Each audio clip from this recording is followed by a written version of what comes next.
bagaimana Nabi Yusuf alaihissalam, beliau dari desa bersama keluarganya, kemudian dibuang, terus sampai akhirnya tinggal di istana. Cek, ada enggak keluh kesah? Gak ada. Jadi gak ada keluh kesah Nabi Yusuf alaihissalam sama sekali. Gak ada keluh kesah. Tidak satu ayat pun yang mengabadikan Nabi Yusuf keluh kesah. Bahkan justru mengatakan bahwasanya saya diperlakukan sama Tuhan saya dengan baik, dengan khilaf. Ahli tafsir ada mengatakan Tuhan Rabbi yang dimaksud adalah Allah SWT.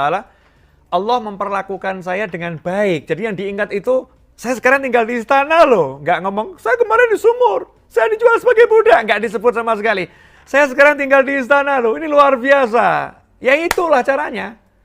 Caranya ingat yang baik. Kok sepertinya kita ini manusia yang terampau buta ya. Nggak bisa melihat yang baik itu loh. Yang baik itu sangat banyak, yang enak sangat banyak. Kenapa kita mesti fokus pada satu yang gak enak? Itu yang menyebabkan kita susah. Yang gak enak cuma satu, kenapa dilihat terus? Gak usah dilihat. Lihat yang lain. Aku sehat, aku punya keluarga, aku punya ini. Lihat itu. Dipecat, just satu masalah. Dibenci orang, satu masalah. Masih banyak yang senang sama kita. Masih banyak yang dinikmat banyak. Kenapa kok gak bisa lihat itu? Kenapa? Karena kita betul-betul menjadi manusia yang kurang bersyukur. Wa qalilun min ibadiyas syakur. Sedikit sekali dari hamba-hambaku yang bersyukur. Nabi Yusuf alaihissalam enggak begitu. Keren betul nih kalau kisah ini kita renungkan benar, dibuang, diangkut sebagai barang. Kalau sekarang tuh dimasukkan kontainer, dikirim gitu lah, bayangin. Dimasukkan kontainer, dikirim, enggak pernah cerita pada yang lain. Gak pernah nyebut pada yang lain. Gak pernah ungkit pada yang lain.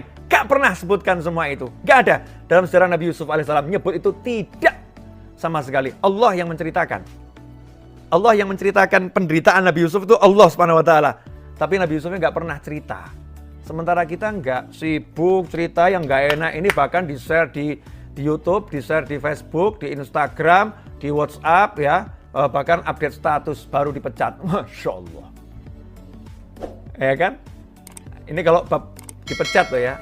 Dipecat ini kan maknanya macam-macam. Bisa dipecat A, dipecat B, dipecat Z ini ya. A sampai Z itu.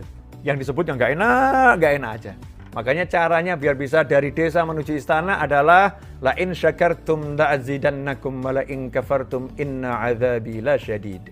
Jika kalian bersyukur, ingat ya, aku pasti akan nambah nikmat. Kalau kalian kufur, ingat, siksaku teramat pedih. La in syakartum la'azidannakum. Kalau kalian syukur, pasti aku tambah. Kalau kalian kufur, ingat, siksaku teramat pedih. Simple caranya, syukuri yang enak. Sangat banyak kok. Ceklah diri kita masing-masing. Mana sih yang gak enak? Gigi saya pecah, Habib. Cuma gigi satu yang pecah, yang 5 utuh kok. Kenapa kamu keluhkan yang pecah, yang 5 gak kamu sebut? Ya, kenapa matamu yang sehat gak kamu sebut? Kenapa telingamu yang bisa mendengar dengan lengkap ini gak kamu sebut? Kenapa sibuk dengan satu gigi yang pecah? Akhirnya gak enak hidupnya. Tapi kalau kita lihat yang enak-enak, kita akan dibawa ke yang lebih enak.